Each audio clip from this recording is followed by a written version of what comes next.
नमस्कार दोस्तों, कैसे हैं आप सब। स्वागत है आपका। हाजिर हूं मैं आपके लिए लेकर एक मजेदार और शिक्षाप्रद कहानी। चलिए कहानी शुरू करते हैं। और अगर अभी तक आपने मेरा चैनल सब्सक्राइब नहीं किया है तो प्लीज चैनल जरूर सब्सक्राइब कर लीजिए, क्योंकि बहुत अच्छी अच्छी स्टोरीज मैं आपके लिए लेके आता हूं। बहुत मेहनत करता हूं दोस्तों आपके लिए। कृपया करके मेरा हौसला बढ़ाया कीजिए, चैनल को सब्सक्राइब कीजिए, वीडियोस को लाइक कीजिए, शेयर कीजिए।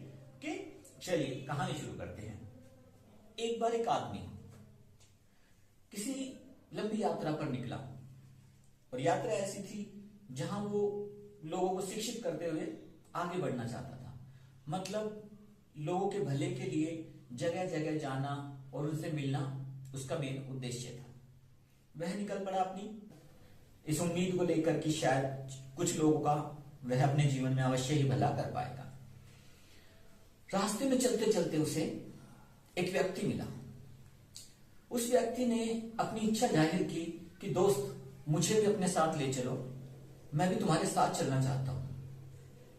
उसने कहा हाँ हाँ ठीक है, तुम भी चलो मेरे साथ, अवश्य चलेंगे, अच्छा काम है, सभी का भला करना है तो तुम भी मेरे साथ चलो। लेकिन जिस इंसान ने ये इच्छा जाहिर की वो अंधा था, उसकी आंखें नहीं थी, वो देख नहीं सकता था। फिर भी पहले इंसान ने यही कहा कि चलो मैं तो भलाई करने ही निकला हूं, तुम मेरे साथ चलो और मैं तुम्हें रास्ता दिखाता रहूंगा और आगे बढ़ाता रहूंगा। एक दिन इसी तरह चलते चलते वो एक रेगिस्तान में पहुंच गए। रेगिस्तान बिल्कुल ठंडा, ठंड का मौसम था, रेत बिल्कुल ठंडी हुई पड़ी। अब रेगिस्तान में चलते चलते जो अंधा व्यक्ति था, रात्रि में कहीं उसकी लकड़ी गुम हो गई जो कि उसका सहारा थी। तो दूसरे मित्र ने कहा कि कोई बात नहीं, तुम मेरे कंधे पर हाथ रख लो और आगे बढ़ते रहो। इसी तरह थोड़ी दूर आगे चले, फिर अंधेरा हो गया। उन्होंने सोचा कि अब आगे चलना ठीक ना होगा अंधेरे में, तो क्यों ना यहीं थोड़ी देर विश्राम किया जाए, सुबह फिर से आगे की यात्रा शुरू की जाएगी। दोनों वहीं पर लेट गए और उन्हें नींद आ गई। अगले दिन जो मित्र अंधा था उसकी आंख पहले खुल गई और उसने अपने यहां वहां हाथ मारा कि कोई लकड़ी जैसा सहारा उसको मिल जाए, तो वो कुछ उसको लेके और आगे की यात्रा के लिए तैयारी करे। तभी उसका हाथ एक चिकनी चीज को लगा जो बिल्कुल सख्त थी और उसे ऐसा लग रहा था। तभी उसका हाथ एक चिकनी और लंबी सी चीज को लगा जो कि बिल्कुल हूबहू उसकी लकड़ी जैसे ही थी।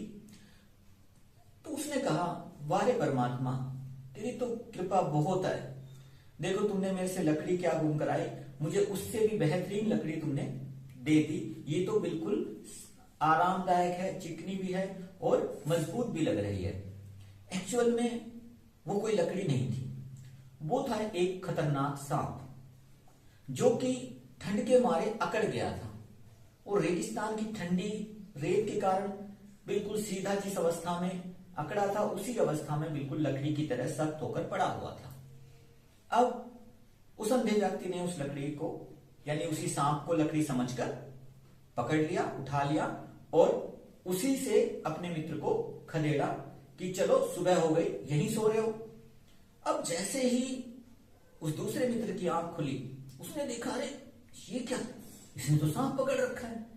तभी उसने कहा, अरे क्या पकड़े हो तुम, फेंक दो इसे, वो सांप है तुम्हारे हाथ में।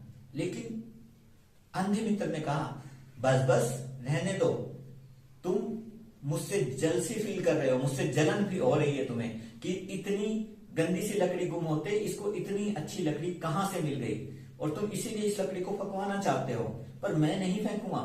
उसने कहा, रे मित्र, मैं तुमसे जल नहीं रहा हूं, लेकिन जो तुमने पकड़ा है वो एक सांप है जो कि ठंड के मारे अकड़ गया और तुम्हें लकड़ी जैसा महसूस करा रहा है।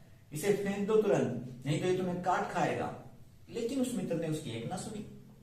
अंधे ने कहा, नहीं नहीं, लगता है तुम मुझसे ज्यादा ही जलन फील कर रहे हो या तुम्हें मुझसे मेरे सुख से पीड़ा हो रही है। ठीक है, तुम आ जाओ, मैं तो आगे आगे चल रहा हूं। अब जैसे ही वो थोड़ी आगे बढ़ा और सूरज का उजाला होने लगा, धूप निकलने लगी, धूप से उस सांप की अकड़न खत्म होने लगी, वह अपनी पुरानी अवस्था में आने लगा, उसमें प्राण आने लगे। बस फिर क्या था, उस सांप ने उस अंधे को डस लिया और उसी समय उसकी मृत्यु हो गई। तो दोस्तों कैसी थी कहानी? कहानी तो अच्छी थी, पर शिक्षा क्या थी इसमें? दोस्तों इसमें शिक्षा ये है कि अक्सर हम इस दुनिया की चकाचौंध, इस दुनिया के भौतिक सुखों को वही लकड़ी समझ लेते हैं जो कि हमें अपना सहारा लगती है। लेकिन आपको बता दूं कि परमात्मा की राह पर और मोक्ष की राह पर और सच्चे सुखों की राह पर ये दुनिया के सभी सुख उस सांप की तरह ही है जो मौका मिलते ही आपको डस लेते हैं, आपके सुखों का अंत कर देते हैं, आपके जीवन का अंत कर देते हैं।